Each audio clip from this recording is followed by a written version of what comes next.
Arguably the biggest question mark headed into the season for San Francisco on the offensive side of the ball outside of their left guard position was what they're going to do at wide receiver if both Brandon Aiyuk and Demarcus Robinson weren't ready week 1.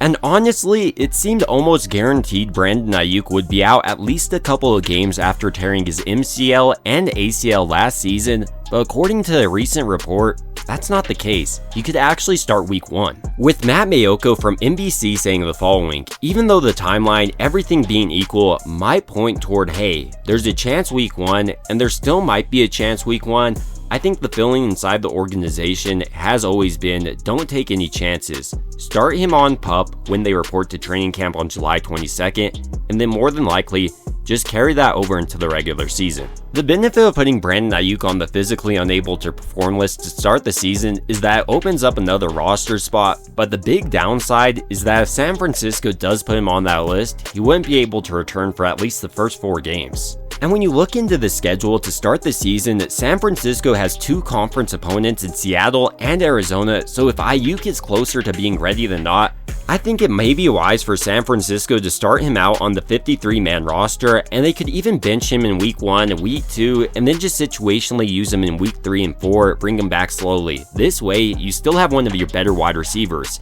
And yes, Brandon Aiyuk is still one of the better wide receivers in the league and for San Francisco, as long as he comes back to his pre-injury form. Last season, I saw a lot of people saying Brandon Aiyuk was terrible, but he earned a PFF grade of 74.6, which ranked 32nd among 98 wide receivers, and his 15 yards per reception was 14th among all the NFL wide receivers graded that season. So Aiyuk still has the potential to be a Pro Bowl level player, especially when you consider how much San Francisco's offense as a whole was struggling last year. And maybe my favorite part about this news, it takes off a lot of stress on younger players. I love the way Jordan Watkins is developing, but if Brandon Aiyuk is ready to start the season, it does allow him to kind of develop at a slower rate, which is usually a good thing for younger players.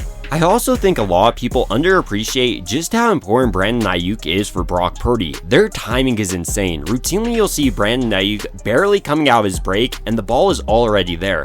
That's because he's been working with Brock Purdy since Purdy was a rookie. Or during the Lions game during that playoff run San Francisco made, you could see the trust Brandon Aiyuk had from Purdy.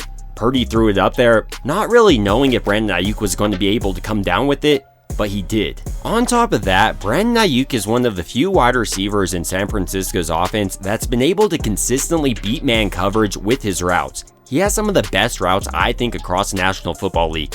It's super uncanny how quickly he can get in and out of his breaks. And once he's out there in open space, he has insanely long arms. They're like go-go gadget arms, so he's able to snag anything somewhat remotely in his area. He's also just such a smart player. He adjusts his route based on the zone coverage of the defense is running, and he can do everything Kyle Shanahan wants. He can run short, intermediate, or deep routes, and I think that's where he's really going to make his name as an all-around wide receiver this year, but especially in the deep area. When you look at what Kyle Shanahan is trying to do over the last couple of years, for instance, I believe he's trying to evolve. He picked up Jacob Cowling, who runs his 40-yard dash in the sub-4 440. This year, he once again picked up a wide receiver in Jordan Watkins, sub-4 40. His undrafted free agent is an absolute freak in Isaiah Nayer. So all of these moves to me point to a coach who really wants to unlock the deep part of the field, especially when you look at the players they're drafting. Every single one really has been known for that during their college days. And Aiyuk is kind of no different. He's excellent at unlocking the deep part of the field for San Francisco, and I expect his role to continue to expand, especially with the departure of Deebo Samuel, who this offense was kind of based around for years. Aiyuk, meanwhile, should become the focal point alongside Christian McCaffrey. Speaking about Christian McCaffrey, equally as important as Brandon Aiyuk's pass catching and route running is his ability to block. I personally think he's the second best wide receiver on the team outside of Juwan Jennings, which is saying a ton because Juwan Jennings is probably the best wide receiver across the National Football League at blocking opposing teams' players. With that being said, Brandon Aiyuk isn't that far behind, and every time he blocks, it doesn't look like it's a chore for him, but he's enjoying blocking the player and seeing Christian McCaffrey pick up some massive yards for his team. So overall, when I look at this report from Matt Maiocco from NBC, I'm pretty excited. If Brandon Aiyuk is ready week 1, San Francisco then has a proven wide receiver, and even if they don't use him every single down, at least he could be a rotational piece, or they could hold him out for a couple games and then use him in the 3rd and 4th game.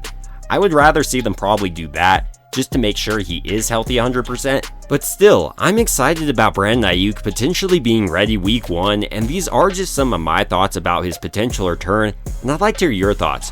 Would you like to see him start the season on the physically unable to perform list and see other players like Jordan Watkins take over, or take up one of the 53-man roster spots, sit out maybe the first 3 weeks to only help them beat the Cardinals in week 4? It would also mean a ton to me if you could like and subscribe if you do enjoy this content. It really does help out a ton.